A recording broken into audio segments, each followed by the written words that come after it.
What if I told you that the GCSE English Language exam isn't really marked by a human, but by an algorithm?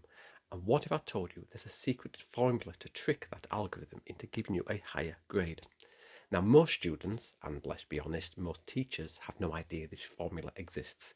They think it's all about subjective interpretation and being a naturally good writer. They're wrong. The exam is a system, and any system can be hacked. For years, examiners have been using a rigid, almost robotic process to award marks. It's a checklist. They are looking for specific things, and if you don't give them those things, you don't get the marks. It's that simple. But in this video, I'm going to expose the simple hacks that force the examiner to give you the marks you deserve. This isn't about cheating, this is about understanding the game and playing it better than anyone else. First, let's be clear about this algorithm. I'm not talking about a real computer.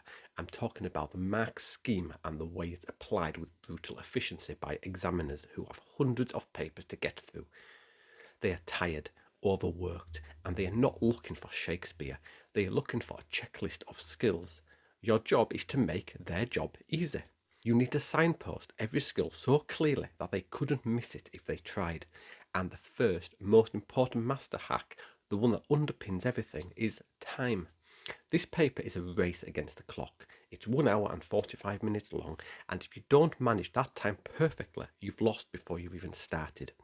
Here is the master key to the timings. Stick to this like your grade depends on it, and it does.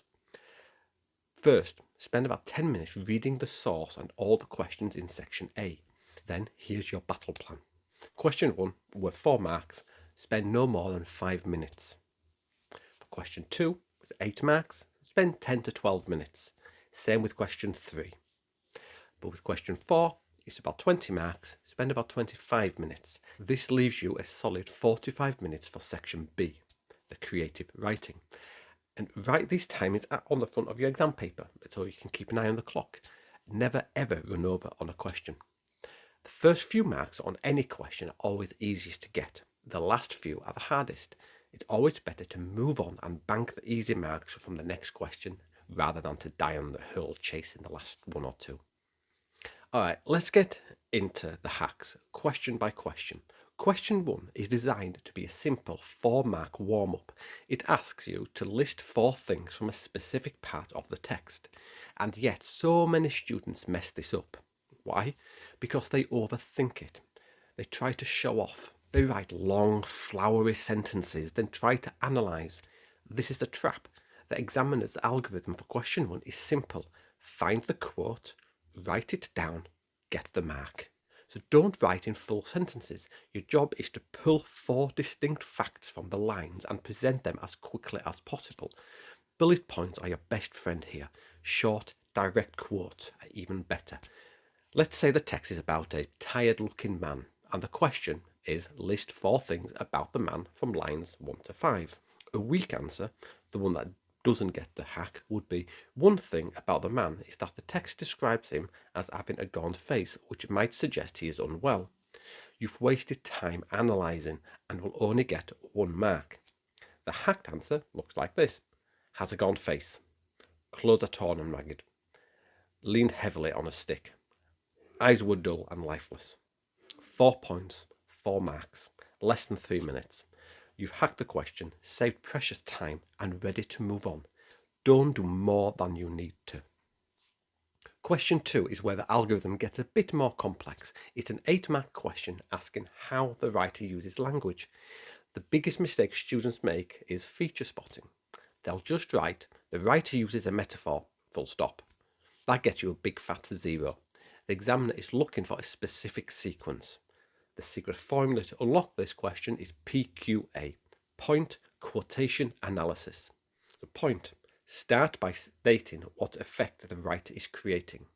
Quotation, give a short embedded quote as evidence. And analysis, this is the real hack. Zoom in on a specific word in that quote and explain its effect. Start your analysis sentence with the magic words, the word X suggests, or this implies. So let's see it in action. Imagine the text says, the wind screamed through the trees. A weak answer, the writer uses personification, the wind screamed. This makes it sound scary. That's vague and basic.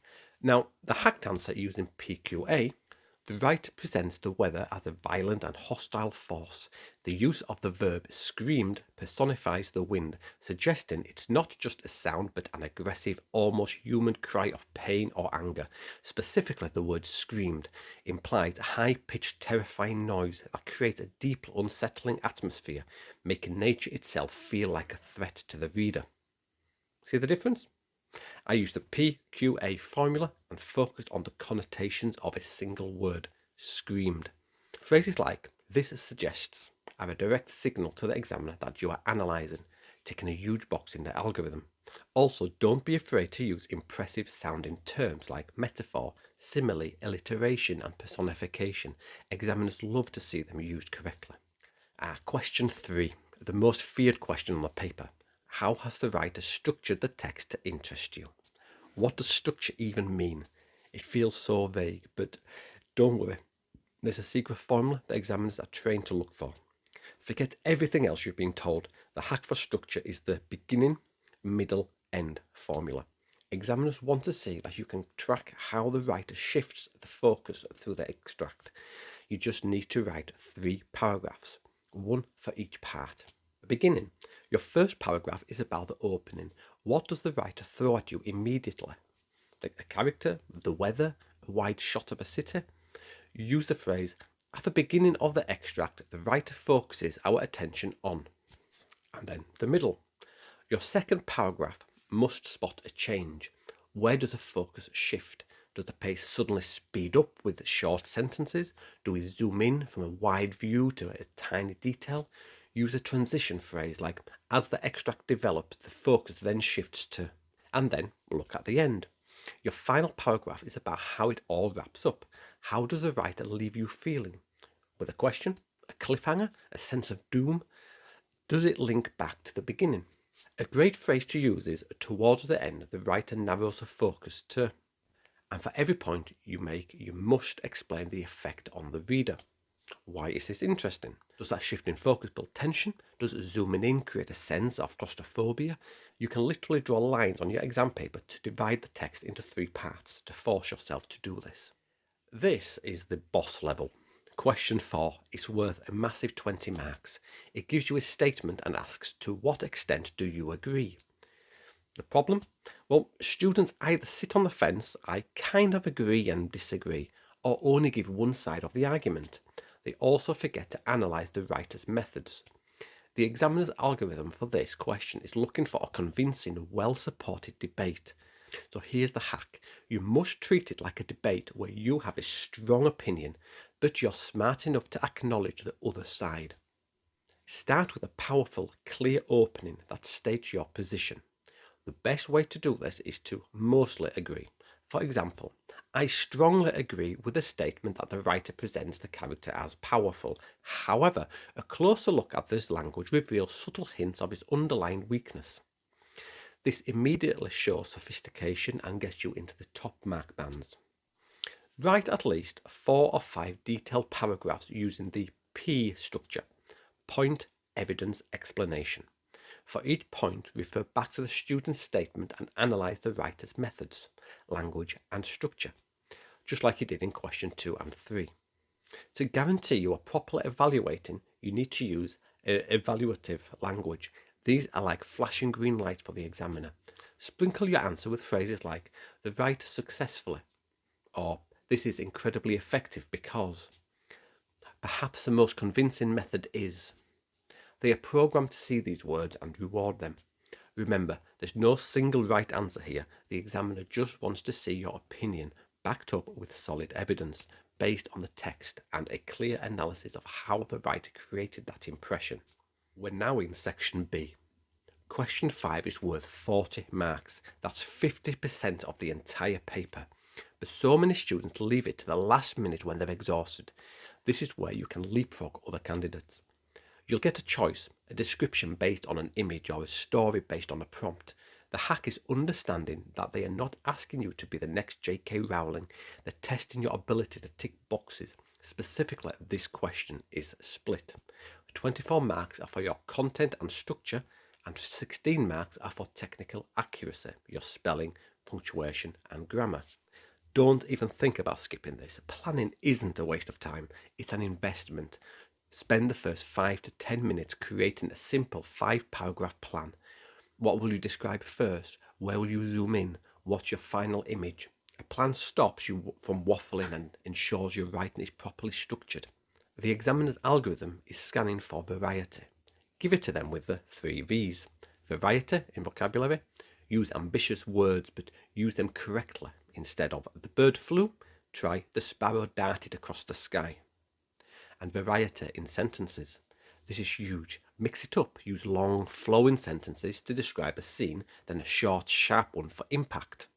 For example, the rain hammered relentlessly against the window pane, a ceaseless drumming that echoed the frantic beating of my own heart, followed by, then, silence. That's a guaranteed way to impress. And then, variety in punctuation. Show them you're in control. Use a semicolon, throw in a dash for dramatic effect, maybe even an ellipsis. It signals to the examiner that you have a command of your craft. So here it is, the biggest secret. Top students don't make up their story on the day. They walk in with 1 or 2 pre-planned, adaptable stories memorized. You can prepare a story about a difficult decision, a moment of conflict, or a memorable journey. Then you just adapt it to the prompt. If your story is about an argument and the prompt is write about a time the weather was memorable, you just make the argument happen during a thunderstorm. It saves you stress and ensures you have a high quality response ready to go. So there you have it. The English Language Paper 1 is not a mystery, it's a machine, a system with a code. For question 1, be direct. For question 2, use a PQA formula. For question 3, track the shifts from beginning, middle to end. For question 4, debate the statement. And for question 5, plan your attack and use the 3 V's formula. Stop trying to guess what the examiner wants. The formula is right there in front of you. You just need to know how to use it. You now have the keys to the algorithm. The rest is practice. And if this video helped you hack the system, smash that like button and subscribe for more content that exposes the secrets to exam success. I'll be releasing paper 2 hacks soon and you don't want to miss it. So let me know in the comments which hack you found the most useful. Now go and get the grade you deserve. And I will see you in the next one. Bye for now.